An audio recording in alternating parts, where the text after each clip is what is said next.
กวดนอกญี่ปุ่นอันนั่นนี่ตัวใดมันนั่นเขากวดปัดไปมาแล้วก็ซับไปน้ำต้นไม้นี่จังหน่อยมันสิขึ้นใหญ่แต่มันสีนั่นต้นไม้ติ้วมันสียุงได้ยามนะ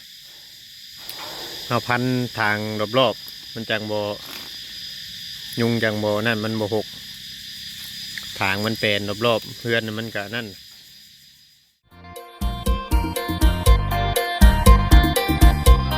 สบายดีน้องพี่น้องเมื่อสู่คนพี่น้องไงเนาะเมื่อชั่วโมงชั่วโมงว่าจะเป็นพี่น้องทางฝั่งลาวเนาะกราบสวัสดีพี่น้องทางฝั่งไทยอีกครั้งนึงพ่อกับช่อง YouTube ของว่าเวียงใช้ใจกันด้อยเพียงเนาะV2อีกคือเก่าคือเดิมพี่น้องเนาะทางเรือนของทานโมมือนี้พี่น้องกว่าเอามาถ่ายพ่อแม่พี่น้องเบิ้งมีทั้งเงินน้องกีรันนอกเพียงเนาะเพิ่นมาอยู่เพื่อนทานโมมาขออาศัยอยู่น้ำทานโมพี่น้องไงเนาะคือว่าชีวิตเรื่องราวของเพิ่นก็คือเฮาได้ถ่ายลงไปนั่นแหละพี่น้องเอ้ยตัวเว้าเด้อทางบ่เด้ออยู่เนาะเนี่ยอะไรมันตัวนะฮะพากันเว้าออกมาจากปากเพราะว่าเรื่องความตัวมันเป็นสิ่งที่บ่ตายนั่นแหละมันโปรมาตัวจะใส่ความจริงนะมันเป็นสิ่งที่บ่ตายมันบ่ดีอีกได้บ่บดฮะคำตัวแต่มันบ่ดีบ่ดีบ่แม่นมันยังคือกันบ่ให้ตัวบ่จ้อยมานั่นตัวว่ากินเลือดแปลงเป็ดเนาะวานนี่แม่นบ่จ้อยตัวแล้วหาเนาะท่านหมอมีหมู่แล้วบัดนี้เนาะผู้อยู่นำมีผู้อยู่นำแหละเลยคือว่าบ่ธรรมดาเนาะธรรมดาบัดนี้ครับอยู่นำก็อยู่แล้วว่าบ่ตีบ่ทานน่ะอยู่บ่จ้อยแล้วไปยังอยู่บ่ถ่ายคลิปเราพาข่อยมาซื้อมื้อนี้ฝนตกเพิ่นได้เนี่ยงงเนี่ยเข้ากินแล้วท่านหมอกินได้ก็ออกมาท่านหมอนี่มีน้ำใจบ่เวียงไงเนาะไม่ว่าไผมาแล้วบอกให้กินแล้วได้กินแล้วได้มันทางที่ตัวเองย่าพ่อบ่มาให้นี่คือว่าได้คือเจ้าลงไปเอาอีกแล้วพอคนเอิ้นว่าเอาเด้อเพิ่นว่าไปเพิ่นนี่ก็เอาเริ่มได้ลุงหมอนะเขาบอกนะโดยเอาหัวที่ไข่มาพังไว้แทนช่างแทนมังหุ่งมังห้อยปลูกหอบบ้านเลยมาบ่ได้ปิดมือต่ำลองหยุ่มลองหยังแล้วบัดนี้มาอยู่น้ำทานหมอ3 มื้อแล้ว2 มื้อบ่คือ3 มื้อทานหมอ3 มื้อเครื่องคองได้ใช่เอาบ่ได้มีเครื่องเลยบ่เจ้าน่ะเสื้อผ้าหน้าเพได้ทานหมอบ่ได้มีหยังเลยแบบเดียวกับเจ้าตะกี้นะเนาะโดยจังพ่อได้จังมาอยู่นำกันเป็นตู้ท้าให้แล้วนี่ได้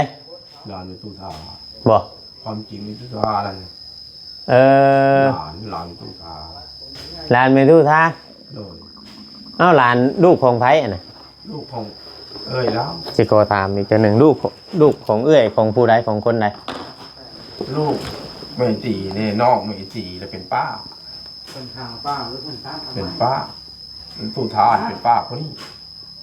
เจ้าเพิ่นจ้างเจ้าว่าเป็นแสดงว่าเป็นเดือน้องกันครับมันเท่าจ้อยนี่โมเมนต์เป็นน้องกันจ้อยนะแม่แม่นบอกแม่เจ้านะเป็นน้องพ่อเราบอกคือวันนี้ได้ฮะน้องพ่อเท่าจ้อยน้องพ่อใหญ่น้ำร้อนที่ตายจมน้ำนี่ได้แม่ของเราแม่ของเจ้าบอกแม่ของเจ้าน่ะเป็นน้องเราผู้ชายนั่นเป็นน้องตุท้าพ่อใหญ่น้ำร้อนนี่ได้น้องตุท้าเป็นน้องตุท้าเป็นน้องตุท้าแม่หมอนี่ก็เป็นน้องตุท้าแบบนี้แหละที่เจ้าอาศัยอยู่เพื่อนน่ะบ่ได้แม่นเพื่อนของบ่ได้แม่นอันอยู่ใกล้เพื่อนเป็นตู้ทานบ่ที่เจ้าอาศัยอยู่น้ำเพิ่นเพื่อนป่าเพื่อนอาวเพื่อนนาอันนั้นน่ะเพื่อนแม่อันนั้นเพื่อนบ่เนาะเพื่อนป้าอีกนะครับ จะเล่าอาศัยอยู่เพื่อนป้าคนได้ใช่เราเคยอยู่นี่ที่ผ่านมา นี่ นี่ นะ แม่ วัตถุทานกินตุทาเนี่ยจะไม่สีสี เพื่อนของเมตุท้า ไปหาของว่ากูไปหาเลยมีแต่แม่งแม็กแม่งแม็กถือว่าไปหาอันนี้อะไรมากินพวกนี้นะไป ออกมาทางเมืองไปกันนะเข้าน้ำซ้ำปะนี่จังนะ บัดอันถือว่าทางอันอย่างว่าบ่าวอย่างก็ขอลืมชื่อเจ้าอีกแหละ กี่ร้าน บ่าวกีรันนี่เป็นคนไปหาบอก ไปหาก็ไปหาอยู่หากินมาอะไรบ้างก็กินได้มากินเดี๋ยวอะไรก็อาจจะอยากแล้วกินนะวันนี้กินแล้วก็อยู่นะ ถ้าว่าได้เข่าได้น้ำมาหนึ่งอยู่กันเป็นตู้ท่าฮะโอ้มาอาศัยขอหนึ่งอยู่ฮะ อยู่ห้านเดี๋ยววันนี้แล้วก็วันกินความจริงเลย สมมุติอันนี้เนาะอันนี้ถามอีกทีนึงสมมุติว่าป้าหรือว่าแม่เจ้าน่ะมาแต่ไทยนี่มาแต่ไทยนี่มาชนมาพักมาเช่าอยู่เพื่อนไผ่ ตุช้าแล้ว มาอยู่เพื่อนเป็นตู้ท่าฮะเออ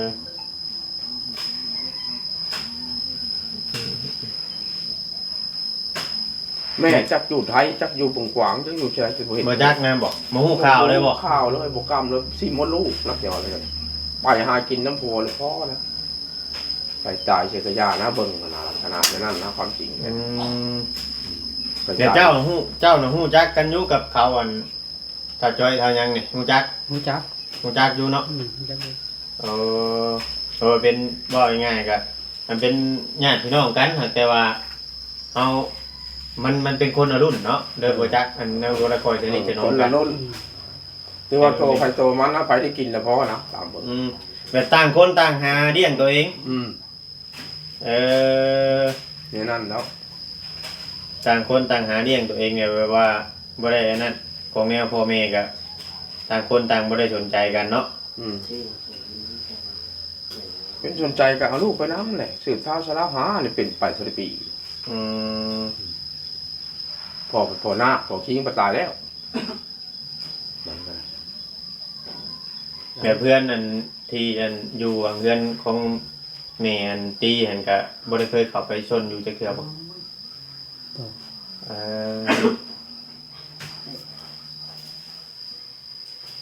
อยู่ไปเรื่อยๆนะแบบว่าบ่ได้อันนั้นเนาะแบบหามีก็กินมีบ่มีก็ยากเนาะถ้ามีได้กินถ้าบ่มีก็ บางเดือนก็เป็นมื้อสองมื้อบริกินข้าวถามว่าความจริงแล้วเลยเป็นไปสิเดียวกันจะไปกินอยู่ไส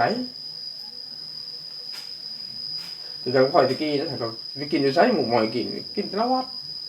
ว่าจริงโลดว่าแจ้งโลดไปเสียว่านี่ก็ว่า เจ้าเลยเคยขอลงไปขอข้าววัดกินอยู่บ่ เคยอยู่เนาะ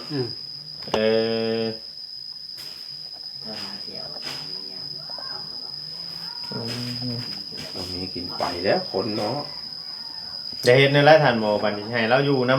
ำเพิ่มเติมบอกคือว่าในไร่ความคิด ยิงตามใจแล้วเราปกติบ่ทานก็เราอยู่เราตีราคานะครับตามใจแล้วเฮาก็ค่อยกับบ่มีคือกันวันนี้นะเนี่ยข้าวนำสัมปาเพิ่นเอาให้ก็จะมันกินน่ะ4-5 มื้อพุ่นแล้วจิบข้าวก็บ่มียัดสิเฮ็ดได้ค่อยก็บ่มีจำเป็นมีแต่ว่าได้หยังมาแต่ปั่นกันกินเนาะ ปั่นกันกินเท่านั้นเอาของหวานมากก็ปั่นกันกินแบบนี้แหละเฮ็ดได้น่ะค่อยก็ โรจักคือว่าเนี่ยเนาะโรจักความหา ประจักษ์ความหาประจักษ์ทางไปเวลาอยู่น้ำก็อยู่กินบ่ตีบ่ทานกินข้าวกินน้ำได้อยู่ได้กินก็กินแบบนี้เฮ็ดอยู่ให้กินหากินแบบนี้นะเฮ็ดได้จ้ะ ผู้ใหญ่ใจดีนี่คือจะได้บุญได้เนาะท่านหมอเนาะ โดย เนาะเป็นเฮ็ดเฮือนให้เจ้าอยู่แต่วันนี้มีผู้ตกทุกข์ได้ยากหรือว่าผู้ลำบากแล้วก็มาชนมาอยู่น้ำกันเนี่ย โดย เพราะว่าได้บุญได้ได้เพราะ นี่ ว่า แล้วค่อยขึ้นมาตัวนี้มากับตาออกเลย บอก บุญ ต่างคนกับต่างลำบากชีวิตแบบเดียวกันได้กับเจ้า เจ้าแล้วก็เพิ่น เนาะ บอกความจริงเลยเพิ่น ชีวิต ทุกข์แห่งตึกทุกข์น้ำตาตกเลย เนาะ ตกเลยไฟพบกันเห็น ไปเจ็บเป็นพ่อ ได้ เพิ่นได้บุญไหน ได้บุญร้ายได้บุญร้ายแต่ว่านั่น ค่อยกับคือการเป็นตะกี้แล้วเพิ่นเฮ็ดเพิ่นเหตุการณ์อย่างไรแหละหมู่เพิ่นจะมาอยู่นำกับเพิ่นก็อยู่ไปอยู่เพิ่นคือเก่า เนาะ เพิ่นได้บุญไหนอันนี้แหละ ได้บุญร้ายอันนี้แหละเพิ่นจะว่าว่าเฮ็ดบุญพี่น้องเนาะใครมาอยู่มายังก็ขอแค่ว่ามาอยู่แต่บ่ให้เป็นคนที่รักมักจก โดย มาอยู่แต่ อยู่มานี่น้ำตาตกโลดเลย เอามาอยู่แต่คอยเฮาเป็นคนหูผู้ดีนะว่าง่ายๆจ้ะ เป็นเลย ฮักมันฮักตาความสะอาดในบ้านในเฮือนที่ว่าเพิ่นสร้างให้ มันแต่งอะไรต้องมันไหลออกเลยมันผุดมาเลยคิดว่าอะไรเพิ่นได้บุญนะ คำมาแต่การ เพิ่นได้บุญ มานอนเว้นอยู่หลายก็บ่เป็นตาได้เห็นเนาะคำมาแต่เฮาต้องรู้จักเฮ็ดรู้จักหา ปฏิบัติเดินชานนี่แล้วอยู่หากิน มีแต่คือข่อยเว้าหั่นแหละแต่อันให้เราบอกผู้ที่ว่าเราอยู่นำน่ะจักหน่อยมาอยู่อมทานหมอรถบ่บอกเขาบ่ฮู้บ่หยังรถนั่นเด้เนาะ บอกให้บอกแล้วบอก ต้องบอกต้องให้เขาฮู้จัก นะ นะ แล้วก็คนบ่มีบทเพิ่งเด็กไฟเลยมีบทเพิ่งคอยก็เพิ่งไม่ใหญ่แต่บุญเพิ่นก็มีบุญเพิ่นได้เฮือนในชานอยู่นี่ก็เพิ่นบุญยกมาอยู่น้ำนี่บ้านนี้ก็เพิ่นแล้วได้บุญเนาะบุญคำน้ำทูเพิ่นเด้อให้เพิ่นอยู่ดีแห่งในใหญ่จะบุญเลยเนาะนี่นะ ต่างเป็นเนาะ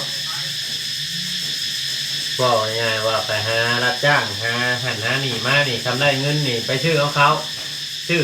มีอะไรเขาชื่อเชียร์จักรโลชื่อเขา คือซองซ้ำรู้ซ้ำเงินเท่านี้ อ๋อชื่อทำเงินพอแต่มาแต่พอมาเรื่องเขาเจ้ากับเขาหนึ่งแล้วแล้วเจ้าจังได้หนึ่งดิ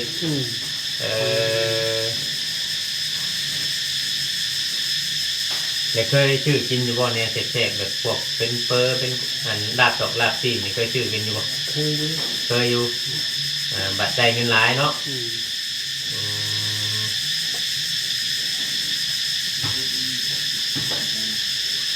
ลำบาก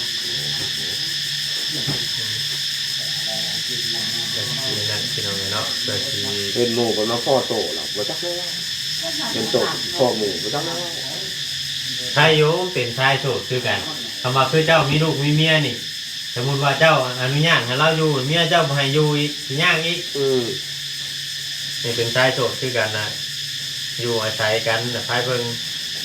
นั่นนี่ก็คือสิคล้ายแน่ กลับมากันนอนลงไป เนาะ ว่าจะนอนหลักเราเพิ่นก็บ่มีตัวบุญมาเพิ่งไม่ได้บุญไหนดิ แม่เเพิ่นได้บุญไหนขอให้เพิ่นบุญคำนำดูแม่ใหญ่ได้บุญเลยเนาะเพิ่นได้บุญ คือว่าที่ชุดแต่เราทันหมอเนาะที่ชุดแต่เป็นเหตุผลแต่ว่าเขา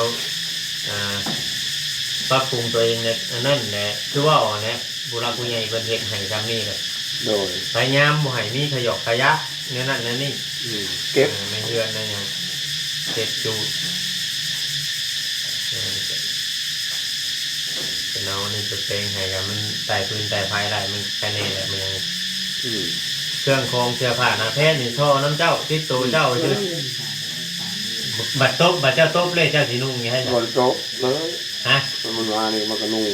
ตุ่มกระซ้ ตรงข้าชัด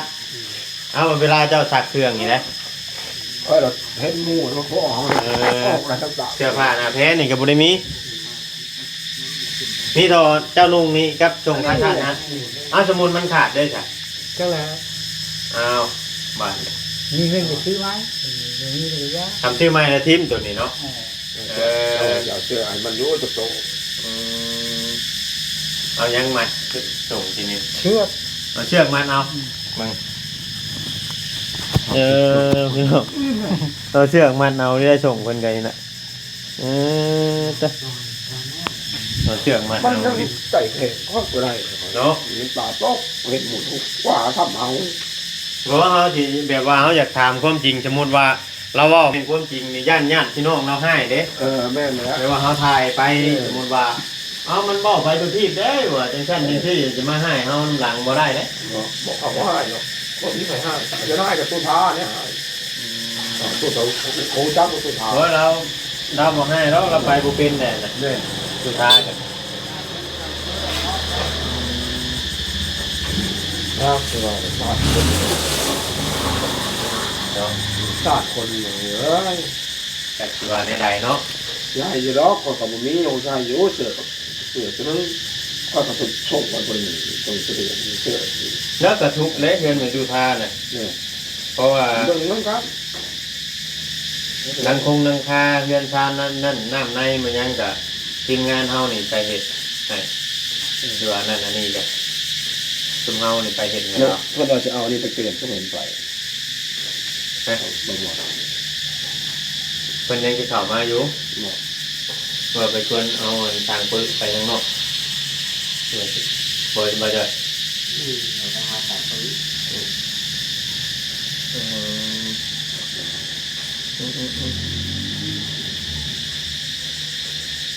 ที่ว่าจะนอนนี่จะว่าขึ้นไปนอนนี่นั่นนี่ไปนอนเพื่อนไปตู้ท่าหันบอก นอนอยู่เจริญ โอ้ เพิ่นให้นอนก็นอนไม่นอน กับเพิ่นให้นอนเนี่ยนอนกับเพิ่นบ่ให้นอนได้จ้ะ ยายเอาก่อนนอนเฮือนหมู่เฮือนครู นอนหมูโค ไปได้ใจดีคน คิดว่าเจ้าสิมาเอายังไงให้ควงเอาบ่อ๋อไข่ควงปลามันนี่ก่อน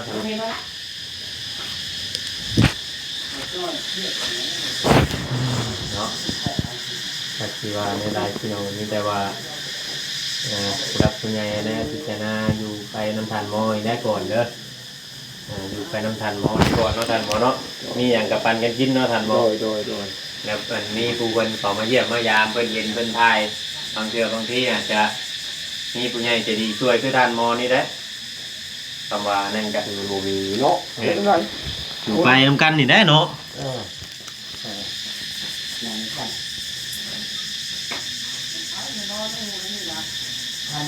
ผู้ไผเคยนอนอยู่น้ำผมไหม นั่นละค่อยนี่แหละแต่ ถามหมอน อนบอก นอนออกไปนอนนั้น ไม่ใช่เราไปนอนถาม บัดมันนอนน่ะไปนอนอยู่ฮะ นอนออกไปนอนนั้น บัดเฮือนป้าที่จะว่ามันหลายคนที่เพิ่นมาอยู่ในเฮือนหลังไรค่ะ อยู่ใกล้ๆกัน เฮือน หลังวิชาเลย เฮือนแม่ของมันสตรีนะอ๋อ คนอยู่บ่ได้ครับ อืม เฮิร์นเป็นเงินเฮิร์นโมล้ำผลเหตุมา ว่าง่ายๆก็เชื่อทายแบบมันญาติพี่น้องจุ่มเจี้ยกันครับมันตระกูลเดียวกันครับมันเขาต้องจ้อยนี่เนาะ นอนนึงไอ้เป๊กแล้วอยู่นาผมบนคนอยู่ ใครน่ะอ้ายจะบอกไอ้น้องจะ กระดำไอ้น้องเขาอยู่นาผมมึงบนอยู่ หน้าไพ่ชนาน น้ำกับน้ำแม่น้ำแม่บนนี้น้ำบนนี้บนอยู่ตรงนา แต่อยู่พุทธ เอ้ยน้องเขาเลยไปมันนะสาเลย บอกง่ายๆว่าตั้งคนนี่ตั้งหากินเองตัวเองให้มันกุ้มตัวเองเนาะให้มันกุ้มตัวเอง บอกกุ้มแล้วก็แล้ว หมูกุ้มได้ก็แล้วอืม มีหมดเพิ่งมีหมดเองมีผู้พิจารณาล้ำมันจะมีหมดเพิ่งว่าใช่ เนาะ ว่ามีหมดเพิ่งระยะ อืม ที่เพิ่งตู้ท่าเราก็เท่า เพิ่งมาได้หรอกเรากับเพิ่งเขากันสุธากันเรากับชายยุงกัน ใส่ลุงลำร้อนประกาศเนี่ยใส่แม่ประตูปราบอยู่น้ำหัวผมมาเนี่ยว่าความจริงได้ยังไง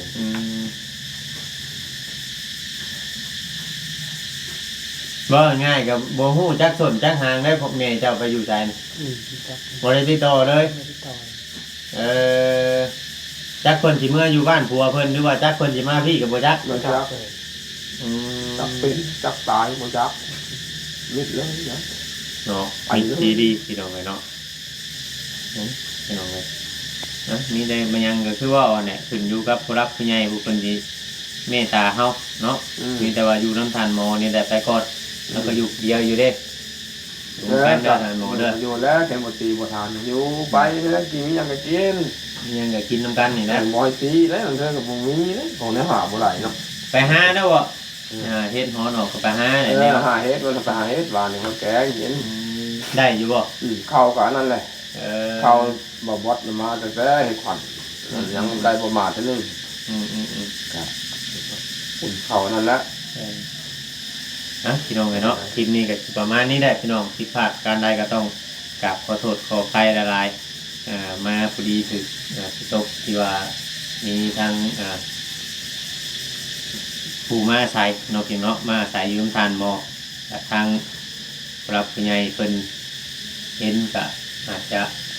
พิจารณาเบิ่งอีกเทื่อนึงพี่น้องเนาะว่าแนวใดก็อย่าลืมกดไลค์กดแชร์พี่น้องเลยกดติดตามให้เป็นกำลังใจให้แน่พี่น้องเนาะอย่างไรก็คลิปนี้ก็ประมาณนี้แหละสบายดีเด้อสบายดี